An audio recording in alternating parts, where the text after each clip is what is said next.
Hi, everybody. Welcome to another edition of Packers Unscripted from Packers.com. I am Mike Spofford. He is my partner in crime, Wes Hodkowitz. We're coming to you here from our studios at Lambeau Field. And Wes, a few days away now from the regular season finale, Week 18. It will be Packers at Lions at Ford Field in Detroit.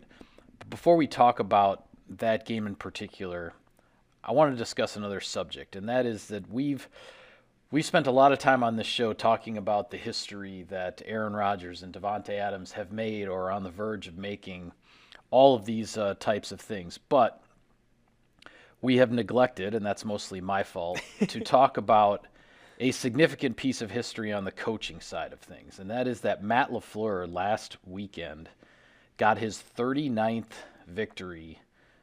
regular season victory as the head coach of the Packers in his first 3 seasons, which is now the most wins ever by an NFL head coach in his first 3 seasons.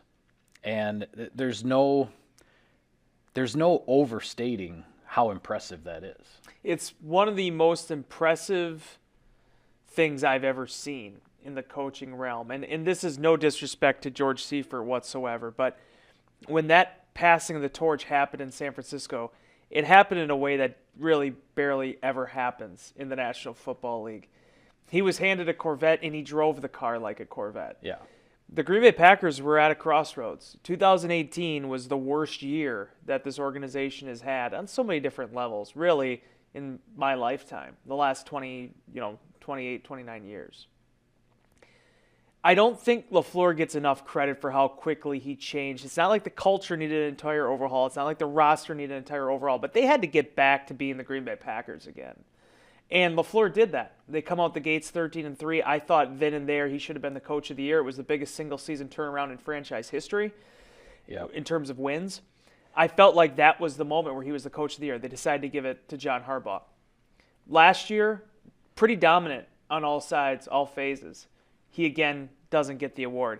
When you're sitting and you've now played 48 games in the regular season, you've won 39 of them. Yeah. I think the proof is in the pudding there. And the fact of the matter is LaFleur can credit his assistants. He can credit the football team. He can do everything to take the shine away from himself. Which he tries to do quite regularly. Every time we ask him about it. Right. And it's fine. Humility is a good thing, but as I wrote in Insider Inbox a couple weeks back, if people don't start paying attention to this, they're going to miss one of the really, truly special coaching jobs we've seen.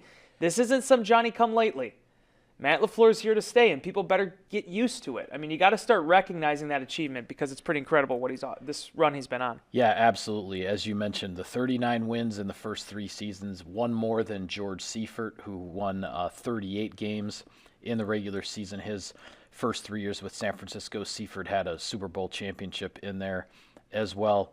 Folks have been asking, about the larger historical context. What about any 3-year run in the NFL? The record is 40 games, 40 victories, and that's Mike Ditka, of the Chicago Bears, 1985 through 1987. The Bears went 15-1, 14-2, and then 11-4 in a year that only had 15 games as opposed to 16 because of the strike, and there were 3 replacement games in there. The Bears went 2-1 in their 3 replacement games. It all added up to 40 wins in 47 games for Mike Ditka. So Matt LaFleur, with the extra game this year, with the 17th game, has a chance to match Mike Ditka's 40 wins in 3 seasons. Regarding the Coach of the Year, I am absolutely with you, and we probably didn't talk about it enough on this show at the time, but Matt LaFleur was very deserving of Coach of the Year in 2019, his first year. He took over a team that had missed the playoffs back-to-back seasons. Yep. And yes, things had, as far as the way things have gone in the last 3 decades at Lambeau Field and with the Green Bay Packers, 2018 was as close to rock bottom as it gets. Maybe not. It wasn't as bad as 2005, which I think was a 4-12 season. Sure. That was probably the rock bottom of the last 3 decades, but close enough certainly. And he not only got the Packers right back into the playoffs, but they were the number 2 seed. They got a first-round bye, and all of that his first year. That being said, I think the Coach of the Year discussion this year is very interesting. And here's the context that I'll put it in. For a while, it was looking like, for a while in 2021, it was looking like this would be either Cliff Kingsbury or maybe Bill Belichick with what was going on in Arizona and New England. To use your phrase, the shine has worn off a little bit on those. Not to take away from two teams that are both headed to the postseason and could, have some magic here in January. Who knows, right? But now lately, you certainly have to consider Mike McCarthy a legitimate candidate for Coach of the Year. Zach Taylor with the Cincinnati Bengals and suddenly where they are. Mike Vrabel has the Tennessee Titans in position now after losing Derrick Henry, who was probably the single most important player on his team. The Titans now are in position to be the number one seed potentially in the AFC. My point is that while we've seen all of these other coaches sort of rise and fall in this potential candidacy for Coach of the Year, Matt LaFleur has sort of been there the whole time. He's been a candidate. He's been a candidate since the day he got this job, and I know it's not a 3-year thing. It's supposed to be for an individual season, but he's been right in the mix the whole time and never really fallen out of it. And I think that speaks volumes as to the type of the culture that he has built here. I basically have 2 coaches of the year I'd be willing to accept. And one is Mike Vrabel, just based on the standpoint of I think he used a very compelling argument for how he's kept that team afloat. I even made the comment, I don't typically tweet during football games. I just like to, if I'm watching, I just watch. People like to do the second screen thing. No, that's not me. But after they won, I believe that was 2 weeks ago? They had that big win late. I actually tweeted, I was like, that's a gritty football team. Yeah. And the ways that they found to win this season, I think you got to tip their cap to them. And not only now Derrick Henry, but also A.J. Brown being back. I mean, they're going to be a formidable team here in the postseason. That's a credit to Vrabel. Or it's LaFleur. Yeah. Because what speaks to what LaFleur has done this year in winning 13 games so far that the Packers haven't necessarily had to deal with through his first 2 seasons is all of the injuries. There are injuries that happen every year, but as we talk about, it's which are the guys that get hurt, right? Yeah. And we're talking about a 5-time All-Pro in David Bakhtiari who hasn't played all season, a second-team All-Pro, a pair of second-team All-Pros in Jair Alexander and Zadarius Smith, and then another Pro Bowl offensive lineman in Elton Jenkins goes down. A double-digit touchdown guy at tight end, and Bobby Tunyon goes down. I mean, the injuries that the Packers have dealt with, and that Matt LaFleur and his coaching staff have had to manage and deal with all season long. That speaks to why I think he's a top candidate for Coach of the Year this year for very different reasons than he should have been Coach of the Year 2 years ago. Absolutely. And 2 years ago, he should have did it because it was this incredible turnaround. Yeah. That year, the AP voters decided, you know what? We're going to go with John Harbaugh, which, by the way, the other thing I love, too, people in Insider Inbox bringing up, hey, if you have the MVP, can they not be the Coach of the Year? 2 years ago, that wasn't a big deal for the Baltimore Ravens. Yeah. But yet, that's the direction they went. Yeah, they had Lamar Jackson. He was the cat's meow, right? A couple things I just want to say here quickly, just to close the point on LaFleur. I loved how there was this argument early on about Sean Payton, all these injuries and things that the Saints have gone through. And certainly they've been hit by injuries and illness more than any other team in the National Football League. Absolutely. No question about that. But then everyone wanted to bang the trumpet for him as the Coach of the Year. The Saints fell off. LaFleur's been doing this since week 1. Basically lost everyone outside of Aaron Rodgers. And he'd even lost him for 1 week. And they came within 6 points of handing the Kansas City Chiefs their only loss up until last week. So be that as it may, I just think there's so many great awards that the Associated Press has. Offensive Player of the Year, MVP, all these different things. I think they tend to get them right. The batting average hasn't been great on Coach of the Year these last few years. No disrespect to Matt Nagy, no disrespect to Kevin Stefanski. There is a lot to be said for being able to have a turnaround. Yeah. But I think they got to kind of figure out what they want to emphasize here because they moved the goalposts. And if you look back over the last 10, 15 years, there's a lot of really random coaches that ended up being the NFL Coach of the Year when I feel like that honor should be a little bit more prestigious. Yeah, and I think going back a ways, not to go too far back into the history, but I always felt it was extremely unfortunate that when Mike McCarthy put together that 13-3 season in Green Bay in 2007, his second year at the helm, when he had gone 8-8 his first year, Brett Favre became an MVP candidate again in 2007. Well, it just so happened that the New England Patriots ran the table and were 16-0, and there was sort of like this obligation to give the Coach of the Year to Bill Belichick. Because of what the Patriots had accomplished there, and Mike McCarthy got overlooked for what I thought was a tremendous coaching job. So yeah, these awards, they aren't perfect. Stuff happens, but I hope LaFleur gets due consideration this year. Even though I do believe there are other worthy candidates. The cupboard is not bare in terms of the potential candidates here, but over the course of the entire season from week 1 until now, I think Matt LaFleur has been there. He's been in this mix. He's been in the discussion the whole time, and he's never let anybody down. And the fact that once again, for a third straight season, he has not lost back-to-back games as a head coach. To me, that is his most impressive accomplishment if I look at the 3 years in total right now. Yeah, and to be able to manage everything that's happened over the last 12 months in Green Bay, salary cap issues, the things in the offseason program, I think you got to give him a lot of credit. And then I'll also, mention this too. I mean, the Packers want to win a Super Bowl. That's all they're really focused on, and that is totally appropriate. But what Aaron Rodgers said after they clinched the NFC North, when he gave that speech to the huddle afterwards about enjoying these moments, enjoying these victories, understanding how difficult it is to win in this league, it's not that have your cake and eat it too scenario to appreciate when you have individual accomplishment. And I think that's something that is important to remember with LaFleur, is that it's cool. It's neat that there's a Coach of the Year. I understand it's a very subjective thing. Yeah. But it's cool. It's cool to be Coach of the Year. It's okay. and I think if it would work that way, it would be amazing for LaFleur. The biggest point, though, I thought you raised there that is very valid is just to get due consideration. There hasn't been enough votes cast for Matt LaFleur the last 2 years. It would at least be nice to see him get a better run at it this year. Yeah, I would agree. I would absolutely agree.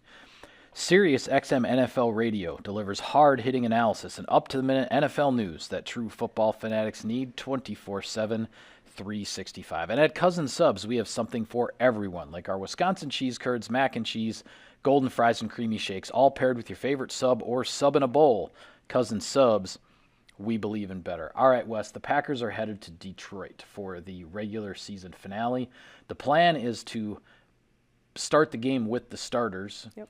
We don't know. Matt LaFleur says they have developed a plan for how to work through this. We don't know how long the starters are going to play. Maybe it's going to be 1 quarter, 2 quarter, 3 quarters. I don't know.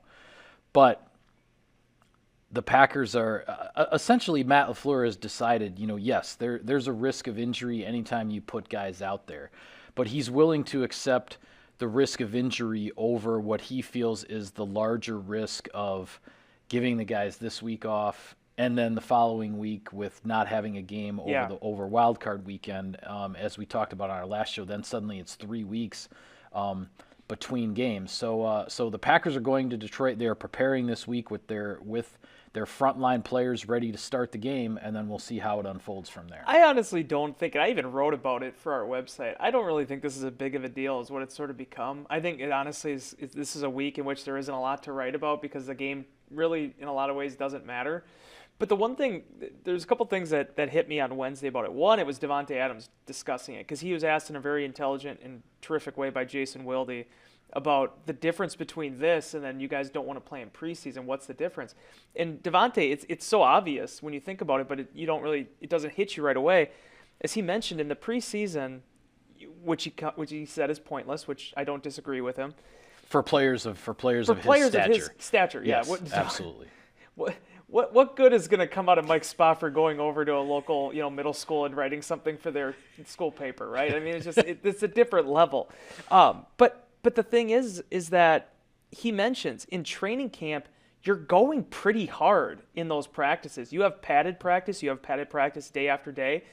There is an element of almost you need some rest with those to kind of de-escalate a little bit. Yeah, and for fans who don't know, training camp practices are significantly longer, greater duration than regular season practices. It is much more of a daily grind on the field in training camp than it is during the regular season. It's more like a play. It's not just a dress rehearsal. I mean, they are really going after it. Yeah. And right now, it isn't like that. They get their plays in, they have their script in, but everything's been installed. They've run a lot of these schemes. It's just trying to figure out what are we going to install for this game. Yeah. It's about the game. It's about the game plan and just refamiliarizing everybody with certain concepts in the playbook that they're choosing for this particular contest. So you're not going all that hard in those games. So in those practices. So that's where this 3 weeks comes in that we keep talking about. If they wouldn't play on Sunday, and I wrote this in inbox too. Okay, the game doesn't matter. We know all that. So that's where you just avoid the risk. Aaron Rodgers is under pressure. Throw the ball away. Take an intentional grounding call. These type of things. I think it's a very physical game. It's an important game. But at the same time, I don't think it is the danger that everybody wants to present this as. Preseason, there's no point in it because you could get a non-contact injury, as we saw with Jordy Nelson. These guys don't need these reps. They're installing stuff in practice. They don't want to show the stuff they've installed against the opposition and put that on film.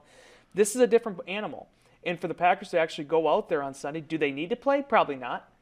But to be able to keep that momentum going and keep building and keep the wheel turning, as Davante Adams said, I think there's a lot of value in that. Well, we will see. We will certainly see how things unfold. I will say this with regard to however long Aaron Rodgers, Davante Adams, and the frontline guys play. I don't think there's anything one way or another that Aaron Rodgers can do or not do that will impact the MVP voting. I'm not going to get into all of the Hall-Barkish stuff. It is not worth our time to discuss that. What I do want to say is that I think it's pretty clear-cut on the field that Aaron Rodgers is the MVP in the NFL. You said it in inbox. I've said it as well before. To me, I felt like a few weeks ago, it felt like it was Aaron Rodgers, Jonathan Taylor, and Tom Brady. And with a few games to go in the regular season, okay, like how is this going to shake out? Now, Taylor had the nationally televised game, in prime time, had like a 40-plus yard run, but then was held to like 60-some yards on his other 25, 26 carries. He didn't have that big monster game down the stretch, and the Colts are sitting there at 9-7. Yes, they'll probably make the playoffs. They beat the Jaguars. They'll get in. But 10-7, I think it's hard to vote for an MVP on a team that loses 7 games. Yeah. You look at Tom Brady. He's got the shinier statistics, certainly in terms of the yards and the touchdowns, than Aaron Rodgers has. But with the Buccaneers in the fight for the playoff bye and the number 1 seed, Tom Brady got shut out by the New Orleans Saints in a game that he only needed to put up 10 points to win because his defense held New Orleans to 9. He got shut out. And yes, Aaron Rodgers had a terrible game against the Saints back in week 1, but games in December matter more. Yeah. And to me, that sequence of events with the fact that Rodgers has continued this run where every week he's throwing either 2 or 3 touchdown passes with no interceptions, and the Packers are finishing now with a winning streak here and have clinched the number 1 seed with a week to go. I think the separation has occurred between Aaron Rodgers, Jonathan Taylor, and Tom Brady, that this award should be Rodgers. Since week 1, the guy has thrown 35 touchdown passes and 2 interceptions. And he's lost 1 game because the other Packers loss was when he didn't play. He's lost 1 game on a walk-off field goal in US Bank Stadium. Yeah, and he threw a 75-yard touchdown to give his team a chance to win that game late. So to me, it's just I don't know. I honestly don't know how, in good conscience, any voter, whether you're taking in the off-the-field garbage or not, I don't know how any voter in good conscience can really say that Aaron Rodgers is not the MVP in 2021. To me, there are more valid candidates for the Coach of the Year discussion we just had than the MVP one. This is a slam dunk for Aaron Rodgers. Yeah, I think so, and I agree with you. I think he should go back-to-back. I think it should be number 4 for him. The other thing I want to is I want that focus to be on what happens on the football field. Absolutely. And absolutely. This is the one thing that's funny, right? My dad recently retired. Congratulations, Pahad. Worked for 40 years, close to it, a nearby paper mill here. Celebrate, my man. Yeah, exactly. I don't know what his day-to-day was like. I don't know what happened there. I knew what he was like when he came home. I knew what he was like when he was my dad, but I had no idea what was going on at his place of business, as he has no idea really ultimately what happens at mine now these days. The thing I don't understand about the Rodgers fiasco is there's so many people on the outside, and it's been like this for last 5 years, 6 years it seems like, where everybody wants to draw conclusions and have these grandiose statements about things, but they're not the ones actually in the locker room. And when the argument gets made about the bad teammate, about these off-the-field distractions, it didn't show up in the win and loss column this season. Nope, it didn't. And when time had nothing to do with it. And when time came to play football in July, Aaron Rodgers was there. I'm not privy to any of those conversations. I don't know what those things have been like with Brian Gutekunst, but all I can go off of is what I've seen. And what I've seen is a 13-3 team, a quarterback with the best passer rating in the NFL this season. For so many years, people wanted to dog him for the QBR. He leads that darn stat, too. I couldn't tell you one thing about it, but I know he's leading that category. Aaron Rodgers is the most valuable player to the league's winningest team. And as I wrote in inbox, I'm like, if you neglect to recognize that, you're just denying reality. Yeah.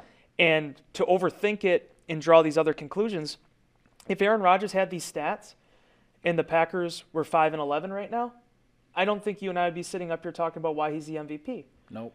We're not doing that for Jonathan Taylor right now, and heck, they got 9 wins on the season. So I just think, I don't know. It's going to be weird. I think that when this thing's all said and done, however many years or whenever that ends, there's going to be a lot of dissecting about what exactly all this was about, because it isn't just one thing to me. It's a lot of things. And ultimately, I think the guys in that locker room, the guys that he connects with, they're the ones that speak the loudest. And for the Green Bay Packers, it's led to a lot of winning, and it has them once again in the driver's seat in the NFC. Yeah, absolutely.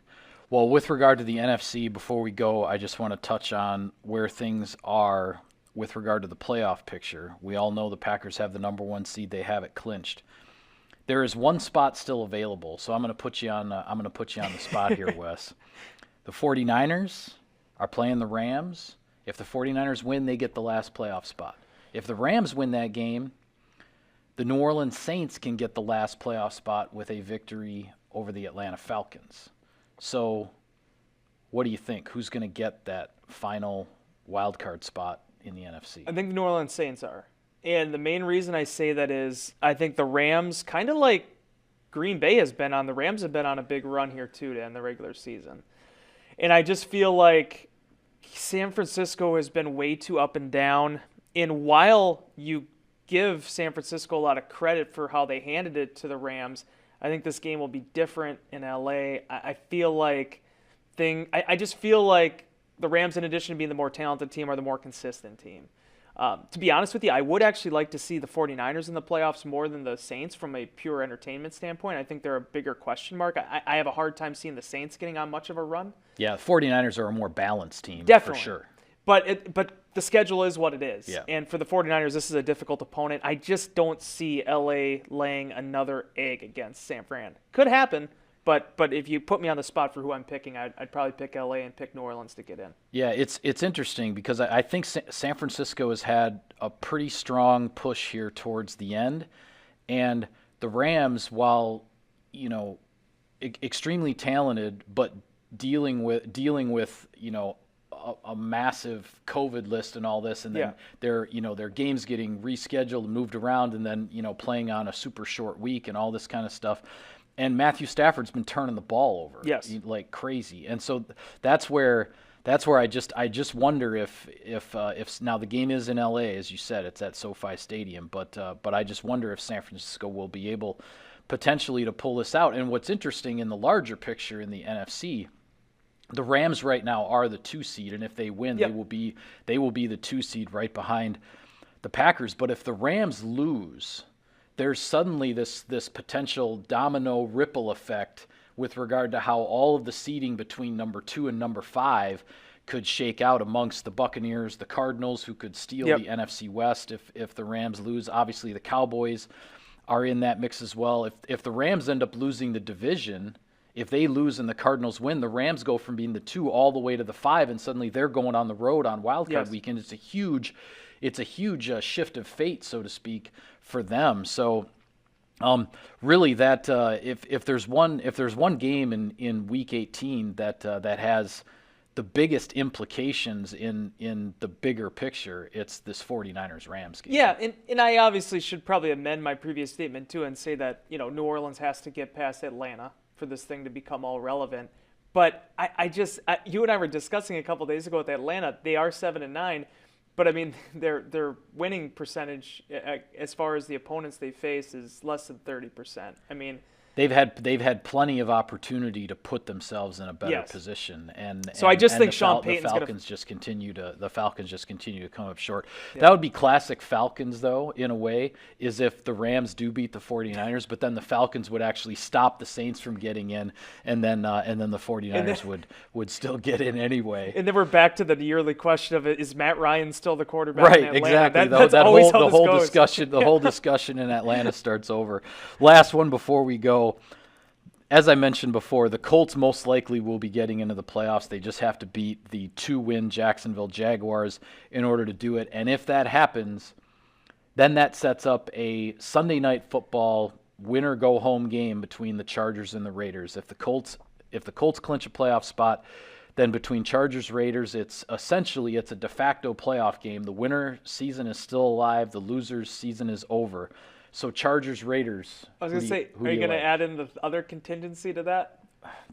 Well, Brandon Staley addressed that he addressed that very directly as far as if you don't know what we're talking about, it's as far as the whole idea that if the Colts were to lose to the Jaguars, the Chargers and the Raiders would both get in the playoffs if they tie. So, of course, you could have this conspiratorial, gentleman's agreement to somehow play 70 minutes of football and have a tie. But Brandon Staley said everyone respects the game, and that's not going to happen because of the respect for the game. So this is Wes Hockwitz, the anarchist, though. Yes, that's I not know. a big fan of the Week 18. He's not a big fan of So there'd be nothing more hilarious than flexing a game into prime time, and then the team goes out there, takes a knee, and the whole thing starts for 70 minutes. Trash is being thrown. That could get a bit. I'll say this. It is more than likely, considering the chances, the very strong likelihood that the Colts will beat the Jaguars to get one of those playoff spots, that this will be a win to get in, loser goes home game. So the Darrell Bevel game out in Jacksonville, win one for the Bevel, No, hey, let me put it this way. Let's boil it down like this. Justin Herbert, I mean, I don't need to say any more about Justin Herbert. Everybody knows how much I love Justin Herbert. The game's on the line. These are the type of games that young man's going to have to win. They may not win a Super Bowl this year, but these are the moments and things you want to see him tested by. The fact they got Austin Eckler back too, I mean, I think that's really going to help them now after he's done with his bout with COVID. So, yeah, I definitely like the Chargers' chances. Yeah, if they don't kneel. Yeah, I like the Chargers in this one too. If I'm a fan of another team, whose team is in the AFC playoffs, I think I'm kind of rooting for the Raiders, though, just because of the Justin Herbert get hot. I know this is a young quarterback who hasn't played in the postseason and has all of this January experience, the big games and everything that he has to learn. But Justin Herbert's one of those quarterbacks who's capable of getting that hot hand. If I'm another team in the AFC, I'd rather see the Raiders in than the Chargers. But that's just I do think the Chargers will win this game, though. I love the way the AFC is shaping up, though, for years to come. That is going to be an exciting conference with Burrow, with him. I mean, Tua had some moments this year. Ton of young, really exciting quarterbacks. Yeah, but Herbert, man, you want to get the Chargers now, because in 5-6 years, if that kid stays healthy, I think they're going to be a tough out. Yeah, I think so too.